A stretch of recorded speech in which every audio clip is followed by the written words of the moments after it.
Os analgésicos não opioides, né? No Andrade é um sopro que ele dá.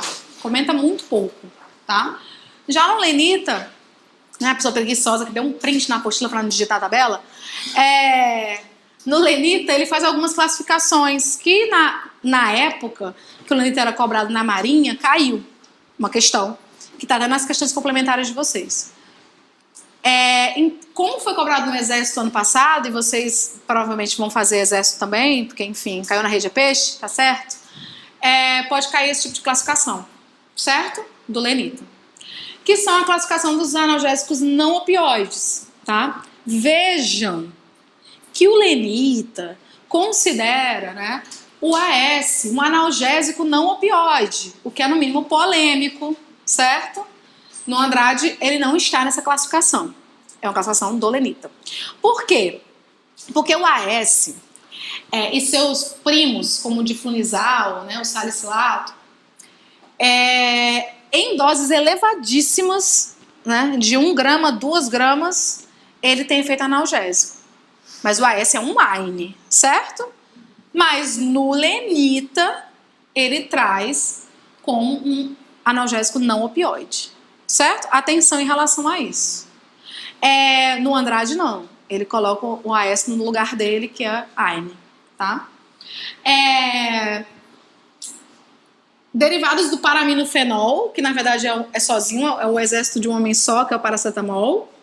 E derivados da pirazolona, né? Que é a dipirona, que em alguns livros você acha como metamizole, que é o nome dele nos Estados Unidos. E ele coloca analgésico não opioide, anti-inflamatório não esteroide. O que ele quer dizer com isso, né? Lenita and Fuchs. O que eles querem dizer com isso? Que são AINES que tem uma característica importante de efeito analgésico antes mesmo de ter efeito anti-inflamatório. Ou seja, numa dose menor, eles já causam analgesia, apesar de não combater a inflamação. Como o ibuprofeno, que ela comentou que 400 miligramas, ele já tem um efeito analgésico. Isso que eu fiquei confuso, você comentou do AS. Para ele ser analgésico, tem que estar em dose maior? Exatamente, não faz sentido. Eu fiquei meio doida. Mas não fui eu que escrevi o livro, realmente. Mas eu tenho um plano de escrever meu próprio livro. Depois eu vejo os erros assim e fico assim, por que não fazer o meu, não é mesmo? Falta tempo e dinheiro. E convites. Nós estamos abertos a convites para fazer o nosso livro. Bom, não faz sentido a classificação mesmo, tá? Mas o racional é que são AINES que têm uma ação analgésica em doses estabelecidas. O que acontece? Qual é o racional disso aqui? A nimesulida, em nenhuma dose é considerada analgésico. Em nenhuma dose. Certo? Ela é só AINE. Esses dois são considerados analgésicos em doses menores. Eu tiraria o cetorolaco daí, porque a dose analgésica dele também é AINE e é potente. Então, causa muito efeito adverso, tá? Mas na Lenita ela coloca e é ela que cai no concurso e não Tayane 2018, certo? Então, ela coloca esses dois, tá? E o que eles falam? Que aí você vê a questão do livro ser desatualizado. É um livro excelente, é um livro muito bom, é muito melhor que o Andrade, tá? O livro do Lenita é muito bom. Só que é antigo, então, o que ele fala? Que você tem que escolher pela menor toxicidade, pela maior comodidade, enfim. E quem é que ela escolhe? Paracetamol. Né? Inclusive, ela critica bastante dipirona, que é um fármaco que é bastante prescrito de forma indiscriminada e que, por exemplo, é proibido na Europa. Só que ele é proibido na Europa por conta de discrasias sanguíneas, né? A dipirona ela é relacionada a alguns casos específicos de diminuição de contágio de neutrófilo, por exemplo, né? De granulocitose, de anemia aplásica. Então, pessoas com histórico de anemia não devem tomar dipirona. Porém, no Brasil, se fosse fazer um estudo de todo mundo que já tomou dipirona, aqui, de qualquer forma indiscriminada e que teve problemas sanguíneos, seria um estudo realmente que daria um índice baixo, né? Ou se tem problemas sanguíneos, são bastante transitórios, porque a gente não vê grandes problemas com dipirona no nosso dia a dia, certo? Mas lá fora é proibido. Então, cuidado com o contrabando de dipirona lá para fora. Então, ele escolhe o paracetamol, tá? Como de escolha. O Andrade, ele é mais cauteloso em relação ao paracetamol e ele gosta mais de dipirona. Para esses ácidos serem considerados analgésicos, não opioides, é em relação especificamente a sensibilizar o nosso receptor, porque assim, teoricamente, na prática, todo anti-inflamatório não esteroidal vai ser analgésico no contexto de dor inflamatória. Exatamente. Mas essa questão do nosso receptor, sensibilizar alguns deles têm uma ação. Especula-se que o ibuprofeno possa ter uma ação no nosso receptor, sim. Tá?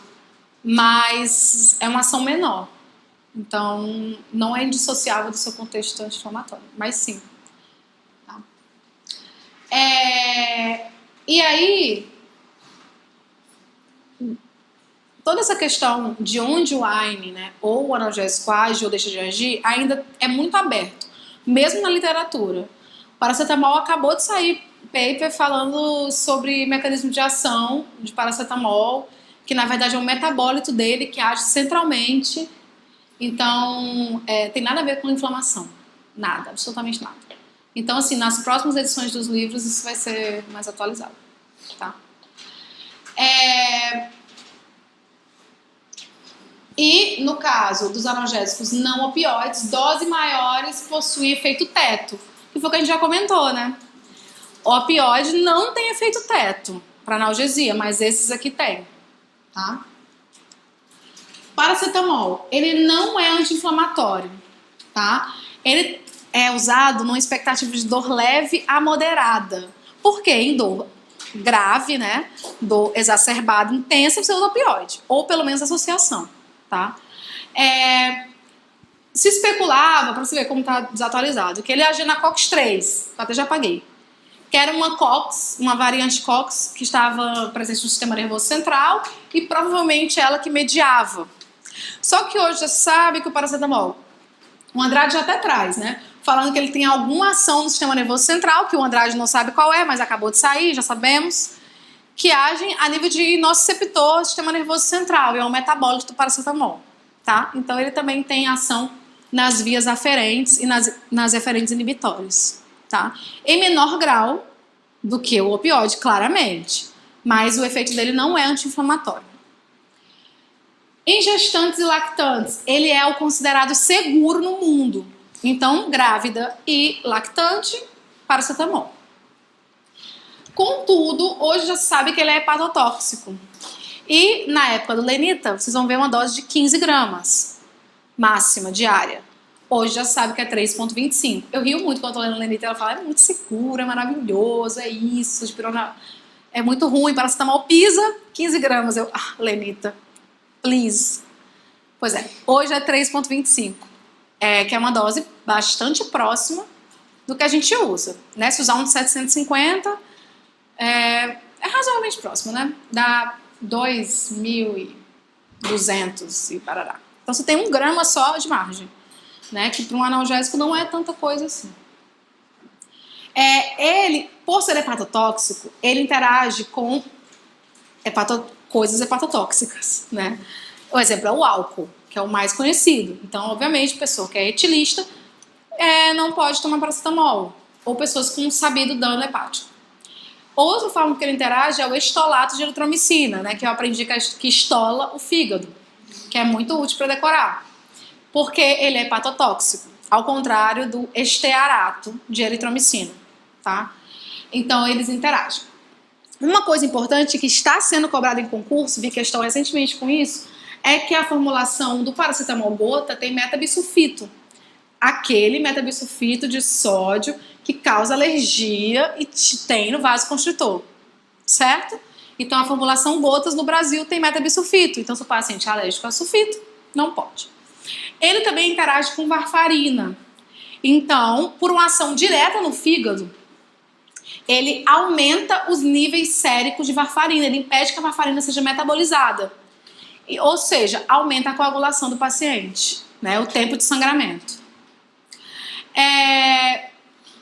Uma coisa importante sobre fármacos que agem sobre nossos receptores é que eles revertem a dor que já está instalada. Vocês lembram que eu falei para vocês que nunca é bom deixar o paciente ter a dor. Só que, obviamente, a pobre pessoa está em casa, começa a sentir dor, ele vai dizer, a dor para, né? para aí que eu vou primeiro tomar o fármaco. Isso não acontece, a dor já está instalada.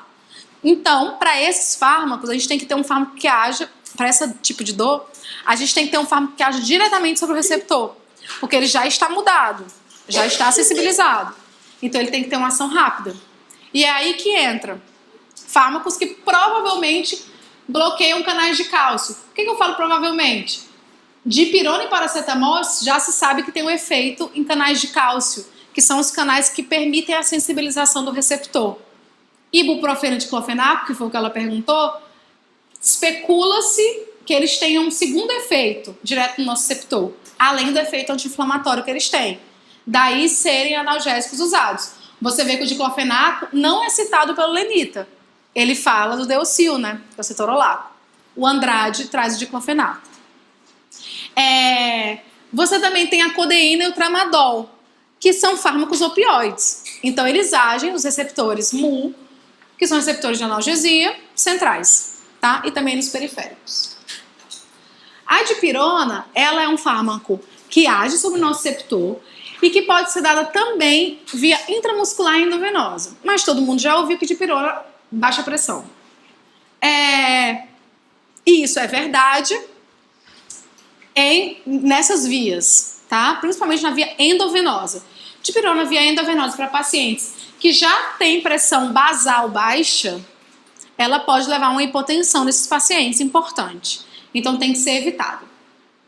Outra coisa, evitar no primeiro trimestre de gestação e nos últimos 6 semanas. Na verdade, a dipirona ela não é indicada para grávida de jeito nenhum, e sim o paracetamol, tá? Por efeitos diretos no feto.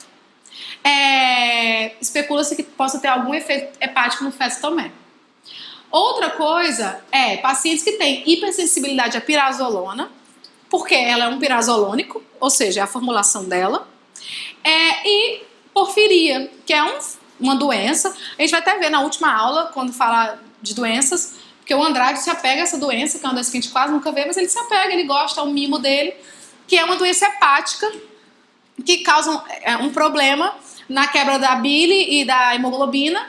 Então, o paciente ele tem um acúmulo de metabólito, né, que causa a porfiria, que são os vampiros antigos, devido à cor da sua pele. Atenção ao histórico de anemia, pelo que eu já falei, porque a dipirona ela é associada a uma possível anemia aplásica ou baixa de granulócitos, né, como neutrófilo. O ibuprofeno, ele também é um analgésico considerado, né, AINE/analgésico, só que ele, como é um AINE, ele tem as contraindicações pertinentes à classe dele, que são gastrite, úlcera péptica, hipertensão, doença renal. E lembrar que ele é um AINE, então ele pode ter uma interação cruzada com o AS, tá? Então é bom evitar esse tipo de associação. O tramadol, ele é um opioide. E fármacos opioides agem de uma forma mais central, tá?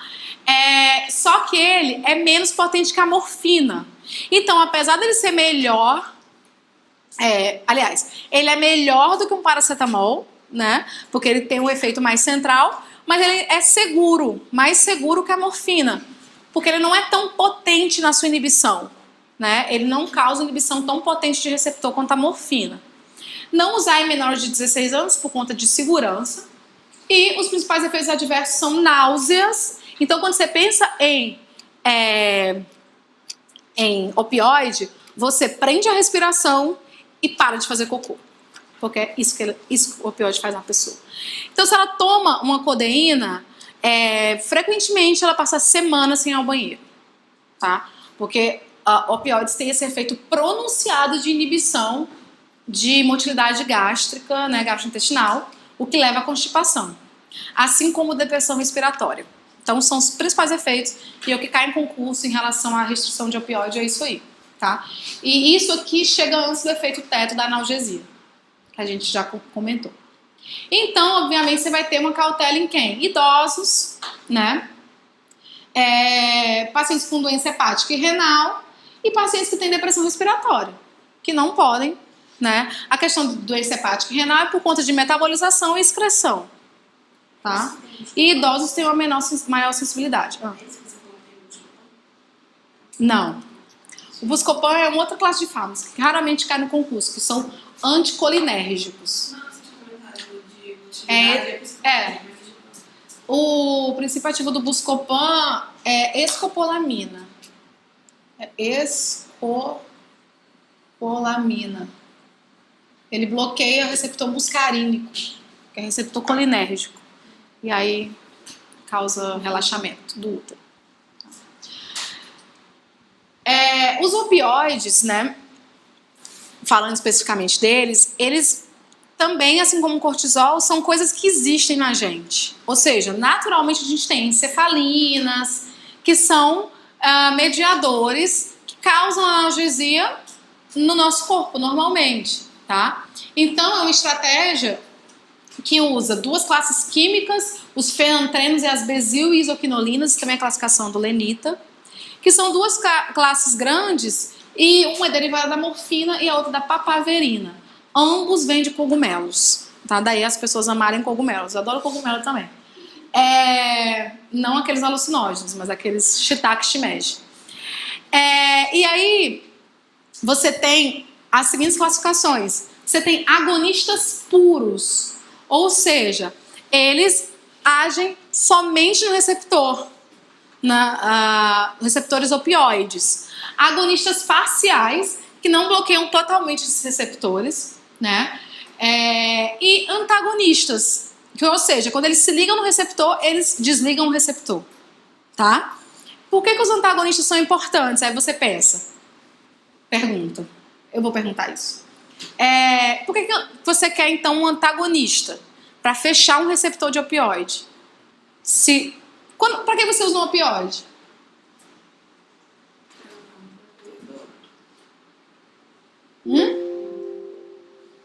Um opioide para não ter dor. Tá. Então, se você usa um opioide para não ter dor, para que você vai fechar? Para ter dor? É uma pergunta sincera. O que vocês acham? Hã? Você pode usar quase, por exemplo, por uma toxicidade. Aí você quer tirar o que está ligado do receptor. Você aumenta a dose de um antagonista e ele desloca. Certo? Isso é feito com vários fármacos, como benzodiazepínicos também.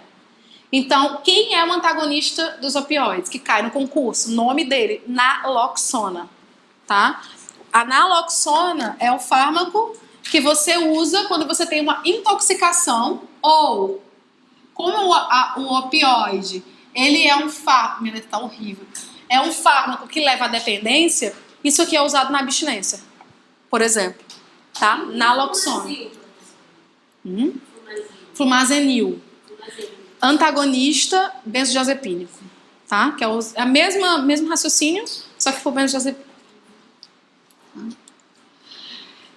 Uma associação entre duas observações, né? A associação entre dois não opioides não é indicada. Então, não há sentido de você dar um paracetamol com dipirona, certo? Associar dois não opioides não é indicado. Qual é um fármaco que é frequentemente usado em associação? Cafeína, tá? A cafeína, por ação também nos vasos sanguíneos, ela é muito boa para enxaqueca. Então, ela causa uma sensação de maior relaxamento. E é usada geralmente 65 miligramas em associação. Então, esses Tandrilax, Tandlex, X, tudo que tem X no final, frequentemente, COF, não sei o que, COF, CAF, tem cafeína, tá? Porque é uma associação importante. E essa tabela do Andrade, com as doses mais usadas, tá? Lembrando que para criança, dipirona, paracetamol ou ibuprofeno, sendo que o de escolha é o ibuprofeno, tá? Então, segundo o Andrade, quais são os dois analgésicos de ação central? Que a gente marca aí.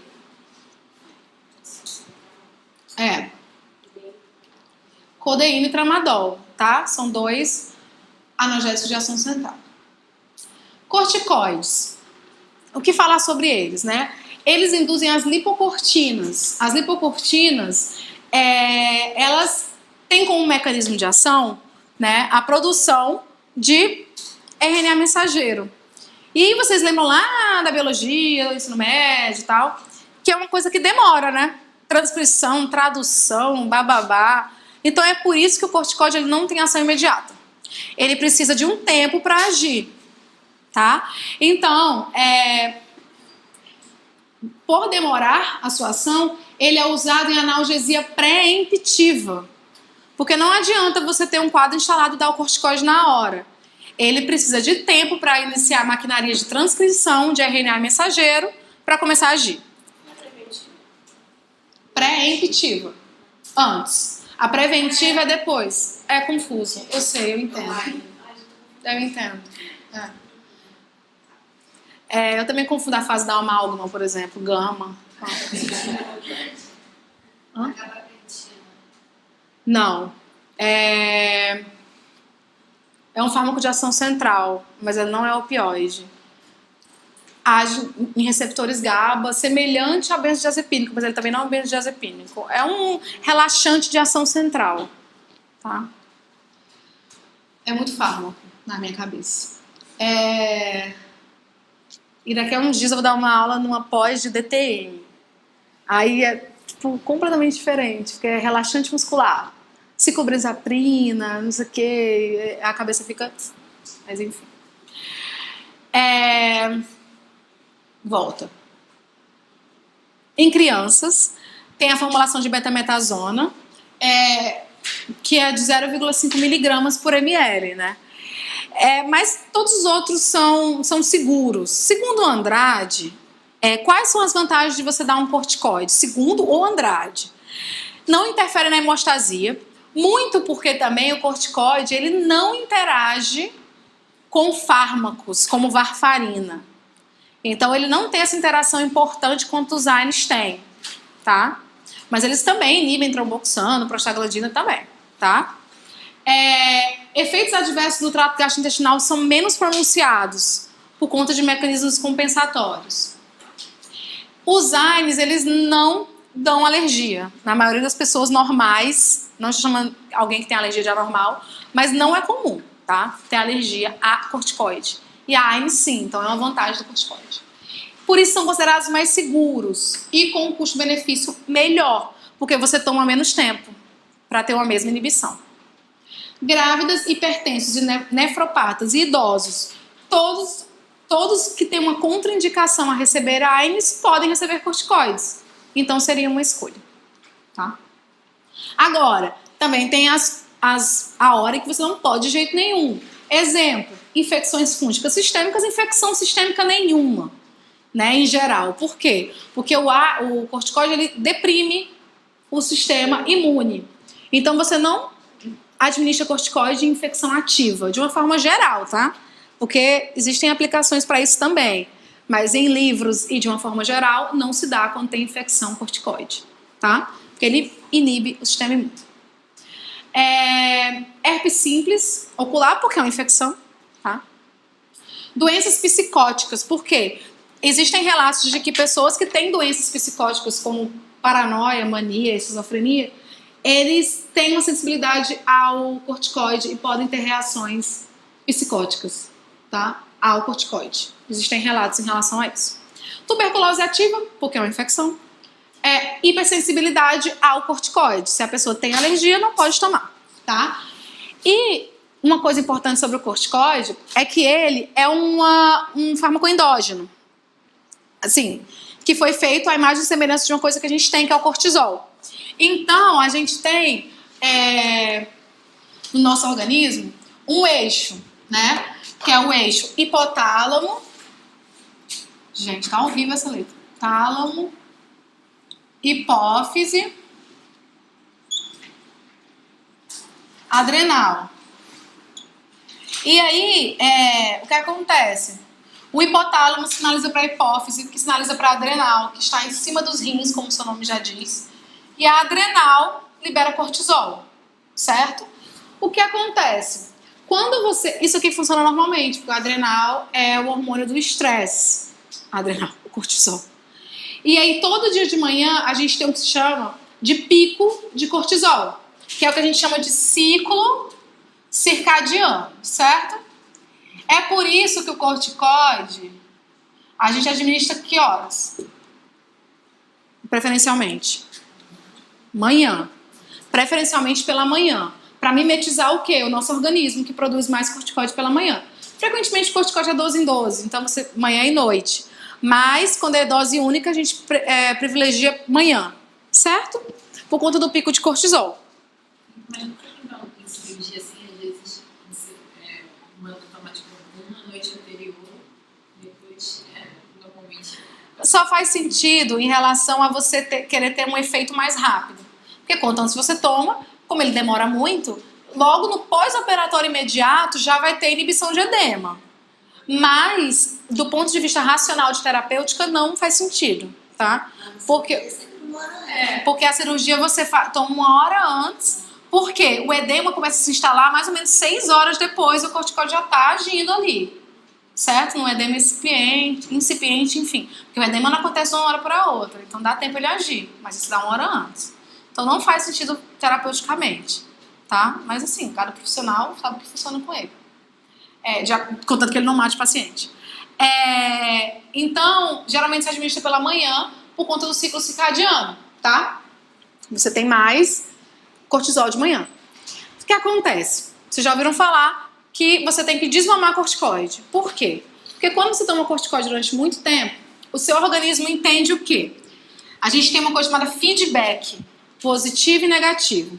Quando você não tem corticoide, você faz um feedback positivo e fala, manda mais hormônio porque não tem corticoide, certo? Quando você não tem corticoide.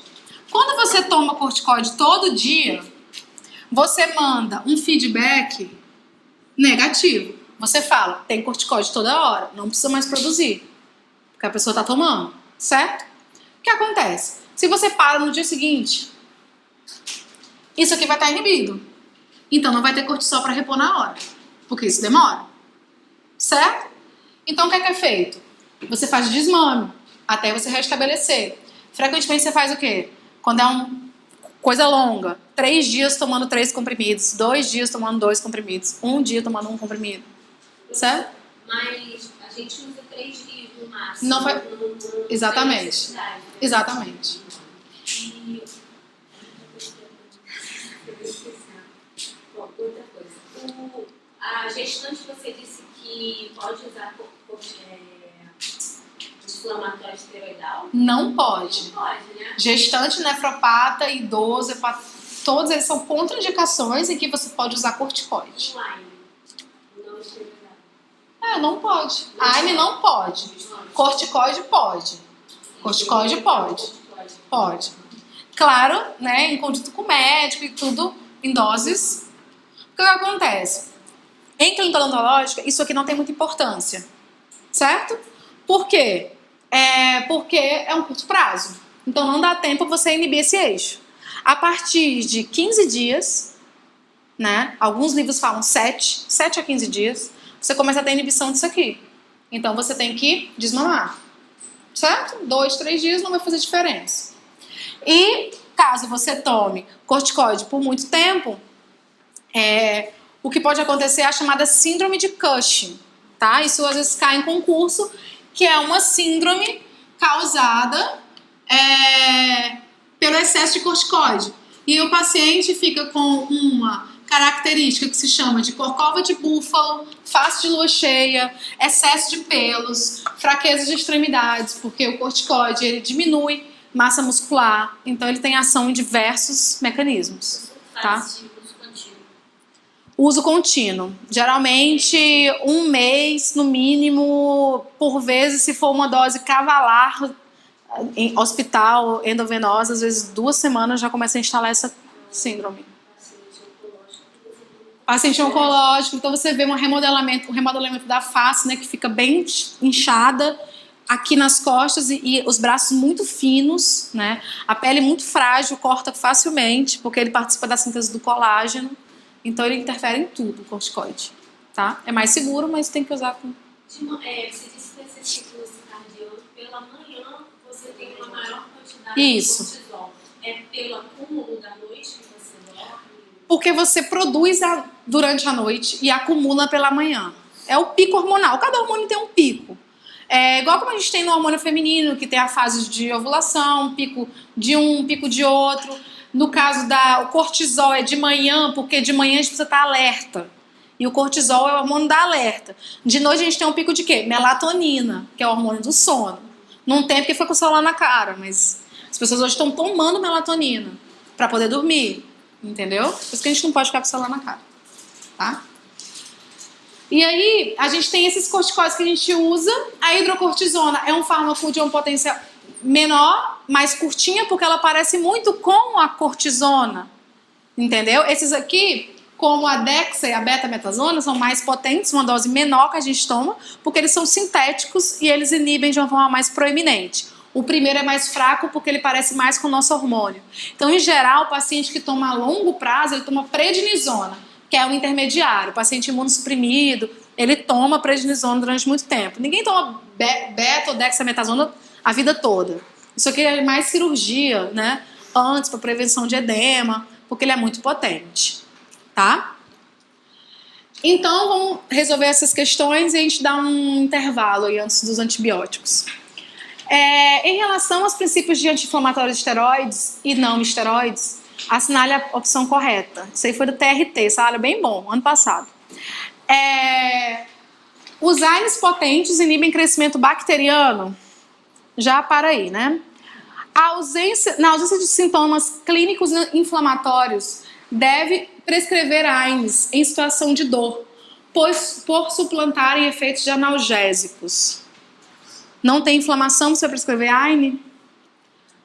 Diferentemente dos AINES, que são apenas sintomáticos, os esteroides alteram a evolução da doença. Quanto à eficácia, os anti-inflamatórios esteroides suplantam os AINES e são recomendados em casos não responsivos com AINE. É a correta. Eu falei para vocês a questão da agir no sintoma. O AINE, ele age só no sintoma, ele não cura. O corticoide também. Ele é um sintomático, ele tira a dor inflamatória. Mas ele não cura a doença de base. Como é que ele faz com o imunossuprimido? Imunodeprimido, né? Você deprime com fármaco. Ele não tira a doença, ele não tira a artrite reumatoide, ele não tira o lúpus, ele não tira... Ele faz com que o seu organismo se aquiete, fique deprimido e não te ataque. Mas ele não cura. Ele é sintomático, tá? Ele age no sintoma. Sobre corticoide, que são duas questões de corticoide na mesma prova. Sobre corticoide, que são utilizados em odontologia para prevenção e tratamento de dor e edema, é correto afirmar que não controlam migração de neutrófilos. Isso aqui é Andrade, tá? É correto isso? Não controlam? Para ter maior efeito, devem ser usados depois da lesão? Corticoide. Inibem fosfolipase A2 e a inativação dessa enzima resulta em aumento do ácido araquidônico. Seus efeitos se manifestam em 1 a 2 horas, pois ele precisa atravessar a membrana plasmática das células-alvo e se ligar a receptores específicos do citosol. Exatamente. Por isso dá 1 hora antes. Por quê? Porque ele tem que atravessar a membrana, fazer aquela maquinaria de transcrição, como eu falei para vocês, produzir RNA mensageiro para fazer efeito. Então, de 1 a 2 horas, tá? Texto gigantesco sobre corticoide, mais uma vez citando Andrade, que é o mais querido das bancas, né? Os corticoides, quando empregados em dose única ou por tempo restrito, vejam, ele está falando em corticoide a curto prazo. Quais seriam esses efeitos dele? Interfere no mecanismo de hemostasia? Segundo Andrade? Corticoide a curto prazo interfere na hemostasia? Não. Aumenta a síntese de leucotrieno? Não, diminui, né? Produz efeito adverso clinicamente observável? Não. É só você pensar que a curto prazo para o Andrade, corticoide é só do bem. Então vai ser o positivo, que são mais seguros que os anti-inflamatórios para serem empregados em gestantes, tá? Letra D. No que concerne ao controle de dor, a analgesia pré-emptiva, assinale a opção correta. O uso de AINES com finalidade de analgesia pré-emptiva requer um protocolo com ansiolíticos. Uma desvantagem no uso dos AINES em relação à preemptiva é a necessidade de aumentar a dose anestésica, pois eles potencializam a prostaglandina E2. A associação medicamentosa pré-operatória entre um AINE e um opioide é menos efetiva do que o uso isolado dos dois. Uma vantagem presente no uso dos AINES, com finalidade preemptiva, é a capacidade de redução de mediadores flogísticos. A prescrição de ansiolíticos é mais eficaz na redução de mediadores inflamatórios do que o uso dos AINES. Vejam que a bibliografia não é o Andrade, mas a mais certa entre as alternativas, a única, né, é a letra D. Por quê? Caso você use, apesar dos AINES não serem preferenciais para o regime preemptivo, caso você os use, ele vai diminuir mediadores inflamatórios, certo? Mediadores esses que ele usa como nome de flogísticos, tá? Que é um nome do lenita, que é inflamação. Flogístico é tudo que leva à inflamação, tá? Assinar a alternativa correta da EBSER. Então, um paciente gênero masculino necessita realizar cirurgia para exérese de lesão óssea na maxila. Durante a anamnese, relatou ser alérgico a sulfito, só que estou do ano passado. Qual que ele vai prescrever para um paciente que é alérgico a sulfito? De todos esses. E por quê?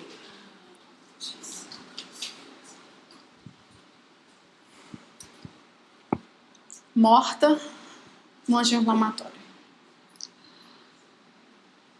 Bom, ele vai prescrever dexametasona. Por quê? Porque frequentemente o paciente que tem alergia a sulfito, ele tem uma reação cruzada com asma, né? Muitas vezes o paciente que é asmático é alérgico a sulfito e vice-versa, certo? Asmático não pode AINE, tá? AINE para asmático não pode, certo? E o paracetamol por que não pode? Porque tem metabisulfito nas gotas, certo? Então, sempre que o paciente relata ser alérgico a sulfito, tem que se ponderar se ele é asmático. E em asmático a gente só usa corticoide, não usa AINE. Então a gente só tem um corticoide, seria ele a resposta, tá? Vamos fazer uma pausa e aí a gente volta, tá? Para dar uma descansada a cabeça.